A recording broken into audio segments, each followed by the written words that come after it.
So I'm Scott from South Florida Insider, and I'm here with the king of the UFC, Colby Covington, baby. I'm making the whole UFC great again. Someone needs to do it. It's boring.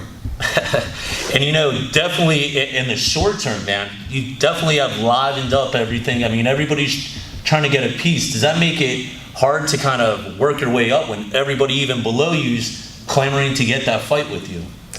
No, it's just they don't realize they're all marks. All these people that are talking about me trying to clamor to get the fight, they're just promoting me and making my name bigger. So, you don't hear me speaking of anybody but the people in front of me. Rafael dos Anjos, Tyron Woodley, Conor McGregor, Khabib Nurmagomedov, GSP, these type of guys. So, all these guys in different weight divisions, they want to talk about me. All they're doing is promoting me and giving me more attention. Do you worry at all? I mean, considering there's no censor with you. I mean, that's a thing that you either love or maybe people hate, but you know what? In the end, that seems like that's you. You put yourself out there. Yeah, that's me. I don't really care what people think of me. I'm not here to make everybody happy. I'm here to do business and to make money. So, I don't really care. I'm not here to make friends. I'm here to make money.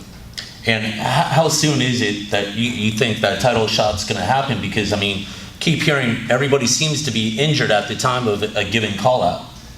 Well, June 9th, this is the title shot, man. This is the welterweight undisputed championship. They call it an interim championship, but it's really the undisputed championship. I scared Tyron Woodley into hiding. He's in TMZ gossiping about the Kardashians. No one cares about him. His time has come and gone. My time is now.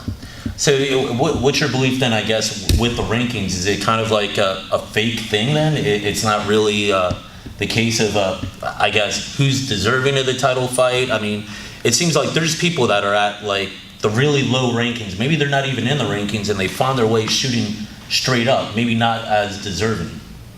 Yeah, the rankings are a lot of political. You have to be on people's good side, and sometimes I haven't been on people's best sides. People don't like me, and I'm not here to make friends. So, the rankings don't really carry much weight. I know I'm the best fighter in the world. Just because I'm number 3 in the world right now, that doesn't really represent the true rankings behind the fights.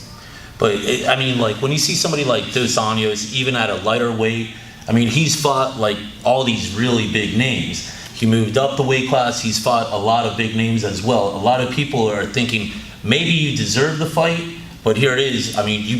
You pretty much, you pummeled Damian Maia, and here it is. You're already up there fighting for a title. Do you think that maybe it might be happening a little too soon? Not at all. I pummeled Dong Hum Kim. Look at his resume. He was number 6 in the world from Asia.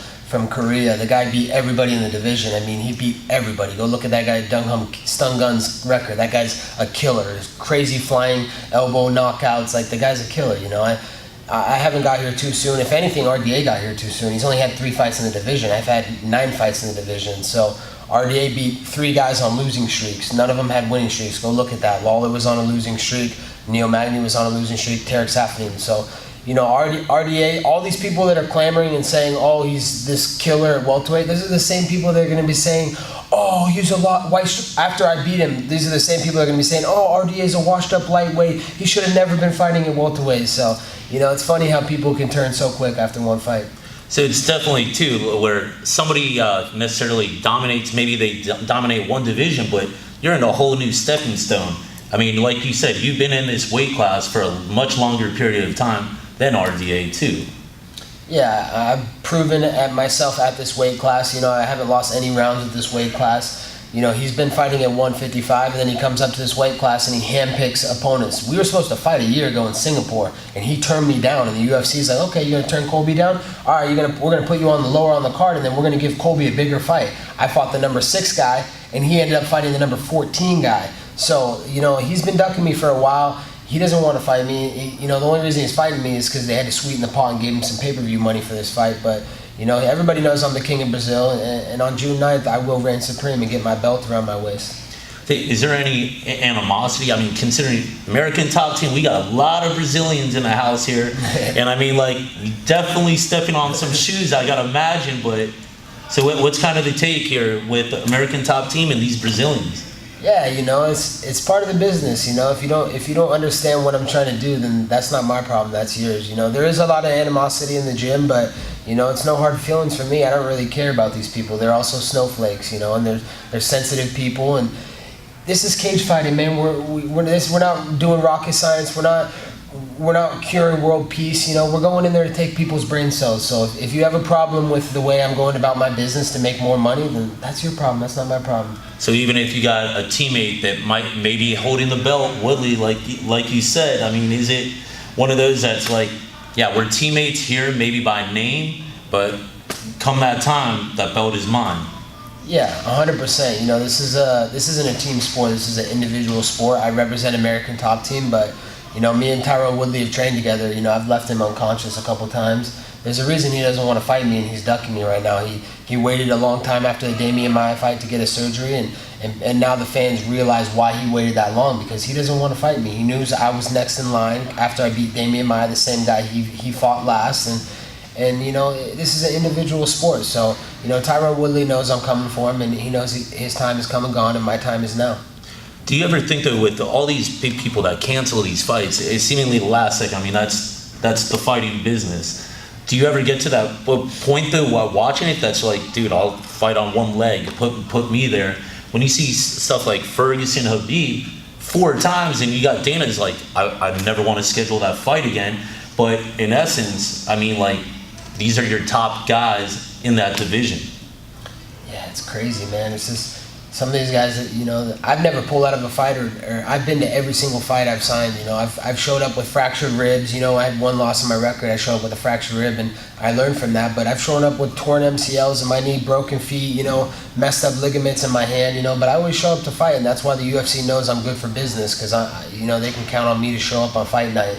Some of these other guys, they need to rethink their career choices. So when you train though, and knowing like maybe you're leading up to this big fight, do you start to lessen the load right as you're getting close because of that fear of injury? Absolutely. Not just for the fear of injury, but more for me because overtraining. Some of these guys are training 2-3 times a day. It's like, how much are you really gonna get out of those trainings? I'm training smarter. I'll train once a day, and I'll train a couple hours really hard, but I listen to my body too. Like today my body feels run down, I'm gonna take the day off. I'm gonna go hang out with some chicks or something. So some of these other guys, they're just throwing themselves in the cage and trying to they're like in their heads, but that's the confidence factor. They're in their head, they're like, oh man, I need to train, I need to train. They're like so overwhelmed with the training. I'm confident, I believe in myself, I know my skills stand out for themselves, so I'm gonna get to the fight healthy.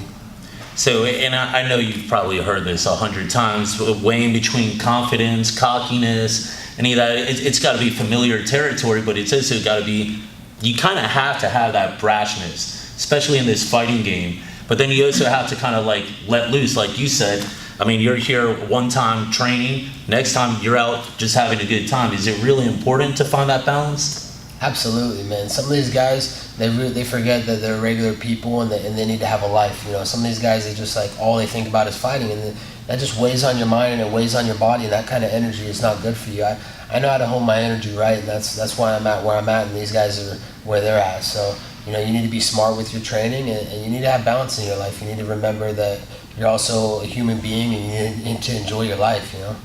So after this interim, or as you like to look at it, this being the title fight, what's next? I mean, I know some people don't like to look too far to the future.